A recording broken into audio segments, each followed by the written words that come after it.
Why does it feel like I'm spilling a secret? The locals really love this area. It has a lot of amazing qualities to it, but just like anywhere else, it's not all peaches and cream, as my mom would usually say. So in today's video, I'm aiming to give you the meat and potatoes and the ice cream. So many food references so far, but really diving into sort of the foundational level of what I think you would need to know if you're considering a move or just looking to purchase a home in Altamonte Springs. If we're talking foundation, it makes sense to start with where Altamonte Springs actually is. And so it's fairly centrally located. It's actually just north above where you'll usually see those big Orlando letters on a map. And so that puts you 40 minutes to Disney, about 30 minutes to Universal. You're looking at 15 minutes to get to downtown Orlando, which is pretty amazing if you may be working the area or you're gonna be commuting down there a lot.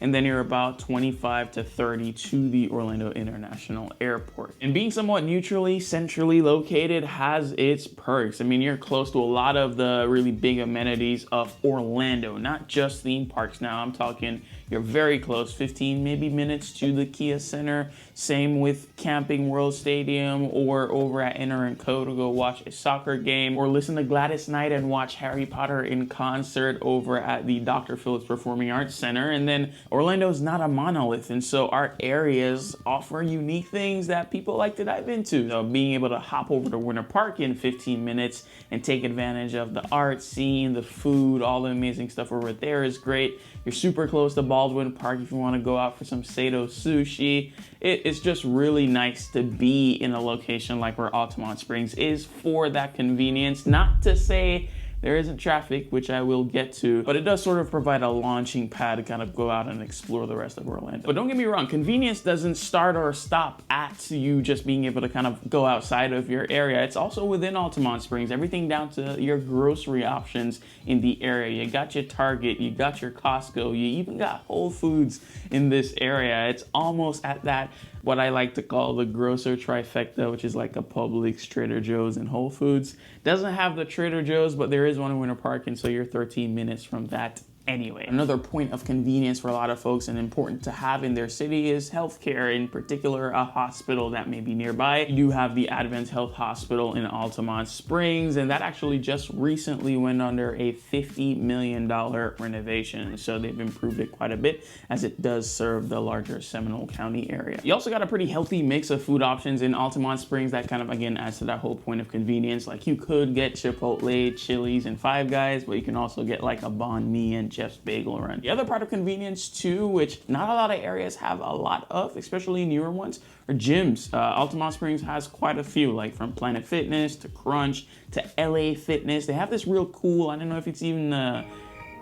franchise, but it's called Amped Fitness. And then you actually have shopping options. You do have the Altamont Mall in Altamonte Springs, and so you got an Apple store in there, which of course you're not gonna go buy an iPhone every day, but they have clothing stores in there. They got a Barnes and Nobles. They actually have a really cool and viral entertainment venue. It's called Activate, that's coming to that Altamont Mall, so that's gonna be pretty exciting. You can also watch a movie. They have the AMC Theater in Altamonte Springs as well. And another thing I really like about Altamont is what I would like to say is the invitation to the outdoors. A lot of public places for you to kind of go out and hang. Most popularly would be the Cranes Roost Park. 45 acres centered around the lake, looks really nice. A lot of people love going out and walking, and they have a ton of events throughout the year. Actually, the first time Red Bull has done their tandem roller coaster event was about 2 weeks ago now, and they came to Cranes Roost Park. I was there, fun time. Their big Independence one, the Halloween one's coming up. Looks really nice at Christmas time. And so like there are a lot of opportunities like that, and it's not just, you know, like a big major park like that, but you have other ones like San Lando Park with tennis courts, basketball courts, trails, things of that nature, playground. I feel like more and more every day I catch myself saying this phrase over and over, but I just feel like a lot of stuff in daily life we take for granted, and so the ability to have those kind of outlets in your area to not only have a place to eat, but a place to shop, but a place to chill, but a place to go play basketball that's not in your backyard. I think these are all awesome things, and I think Altamont ties those together fairly well. But again, not all peaches and cream.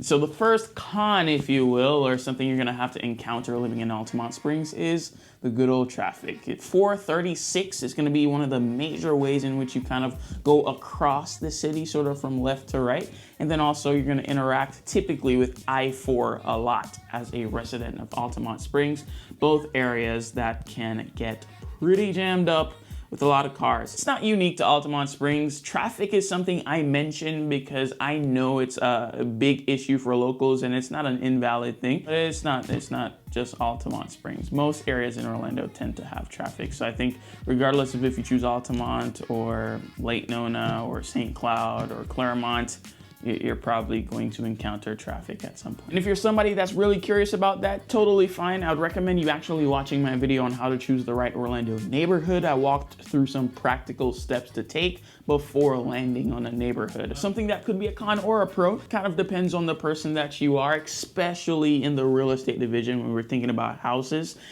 It's a more mature area. And so with that, you have a very cool, awesome vibe with some of the neighborhoods here. Like, they look so cool. The architecture is so different in some of them, even down to storybook architecture, which I rarely see in the area. So you start to think of the positive attributes of that: more shade, more established, more of a community feel because everybody's sort of already there. But then there's another side to that, like you'll see power lines above ground. There's also the infrastructure, especially when it comes to drainage. Even in the news recently, they've talked about flooding in Altamonte Springs. And we're in Altamonte Springs near the Little Wekiva River, which is much calmer now. It's a far cry from what we saw earlier this month when there were flooding problems. We've tried to, protect it with sandbags, but you can see our everything's just eroded away. Now, a plan is in the works to repair damage from previous storms. Tonight, Altamonte Springs is voting to approve hiring a company for a $3 million project. If approved, the work includes installing barriers to control erosion along... To that point, actually, of them considering to help with that part of Altamonte Springs, they're a part of the voluntary CRS system from FEMA. So CRS stands for Community Rating System. Again, it's voluntary that a city or community be a part of it. And it's basically you saying you're gonna help with the management of your floodplain. You're gonna improve your drainage systems. You're gonna educate the community, and in return, you get rewarded for that. So it at least shows me that Altamonte Springs is taking efforts to both educate the community as well as improve on their systems over time. And so these are things to just be mindful of. While we're still in the vein of real estate, the average price of a home in Altamonte Springs, according to the most recent report by Florida Sun Stats, is right around $320,000. So this is certainly one of the more affordable areas here of Central Florida, although that could throw you off because a lot of the inventory in Altamonte Springs are condominiums. I say more than half actually of the active listings right now are condominiums. Still do have single family homes in the 300,000 to 400,000 range, but there are going to be smaller. When I say smaller, under 2,000 square feet. And then you have homes that go all the way up to just under 1.7 million right now. New construction is not prevalent here if that's what you're after. There is a community that does have some new construction if you're looking for it, but typically your experience here is going to be with a home that's for resale. Schools are also very important for most of my clients, and so in Altamonte Springs, being in Seminole County, by the way, it's the top rated school district in Central Florida, and you're going to be looking at a mix of A and B schools. In certain areas it's all A from elementary to high school in Altamonte Springs. In others it could be all B, or it could be a mix of B and A, but overall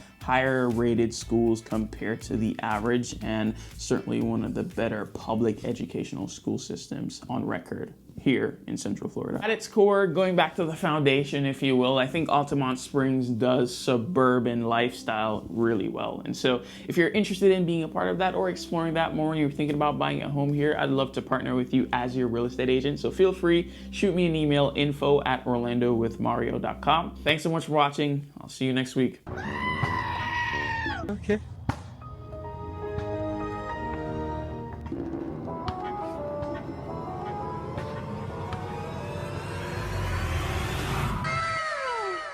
That was legitness.